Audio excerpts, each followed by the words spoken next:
Hi friends, I hope you're having a lovely Monday. Beautiful day here in Columbus.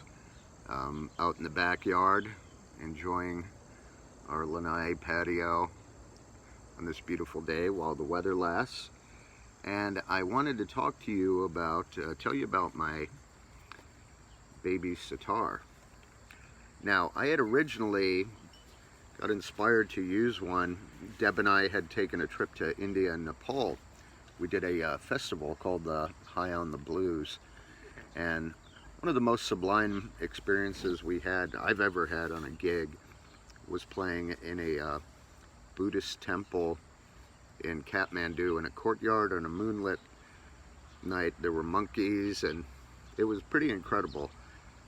But anyhow, we played a show with a band from France called French Cowboy and the One, and some Nepalese musicians as well. And I made fast friends with the sitar player, a guy named Bijaya, who unfortunately passed away a couple years ago, but we had a great cross-cultural vibe going on. We played a version of Smokestack Lightning, the Howlin' Wolf song, with them, and Deb was singing. I was playing a lap steel, Bijaya was playing the electric sitar, and then he had a flautist, and I can't recall his name, but he was outstanding.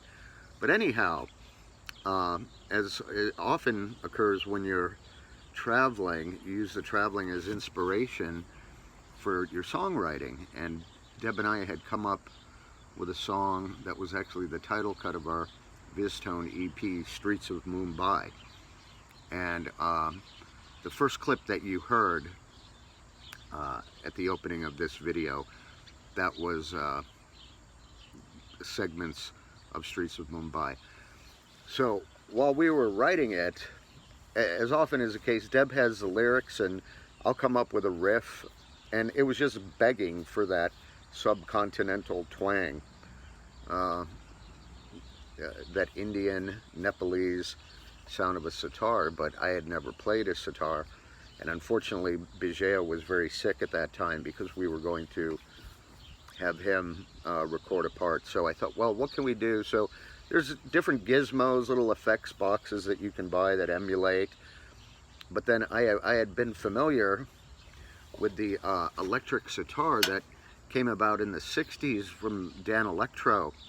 And the guy who ran the company, Nat Daniel, and his right-hand man for designing a lot of things was a great Italian-American session guitar player from New York named Vinnie Bell, as I know. And he invented the Bellzuki, holds lots of patents on guitars, but he also invented this type of thing called the electric sitar.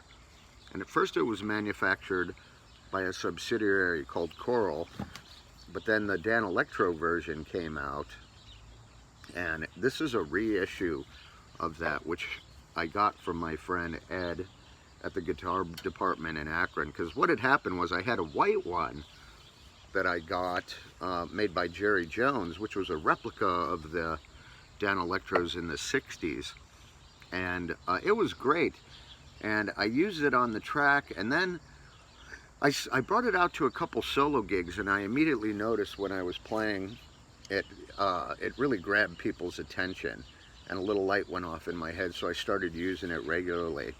And then, as is wont, I'm constantly acquiring new instruments, and I had my eye on my Rick Kelly Bowery Pine Bones of Old New York Telecaster, and it was kind of pricey, but I just had to have it. It came up for sale, and the wait list is normally 3 years, so I bought it. But you know, I'm a person of limited means. I'm a working musician, a working person like most of you, so something had to go.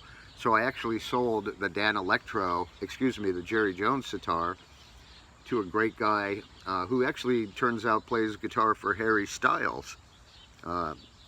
And anyway, so it went to a good home, but I had been without one for a year. I have access to one in Hawaii through our friend Richard. You've seen that one, the red one with the drone strings.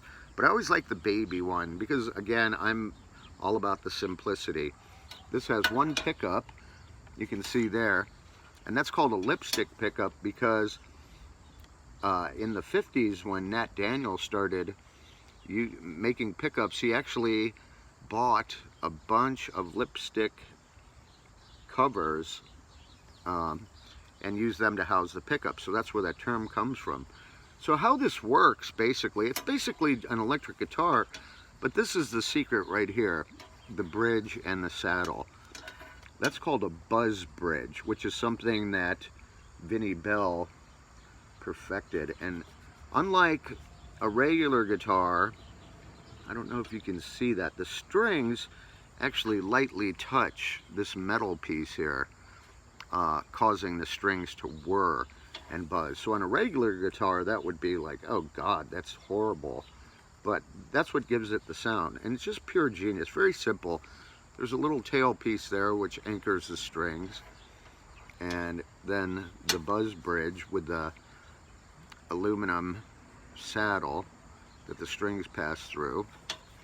And Dan Electro reissued these a few years ago, and I had stopped in and seen my friend Ed at the guitar department on Kenmore Boulevard in Akron, Ohio, and he had one of these.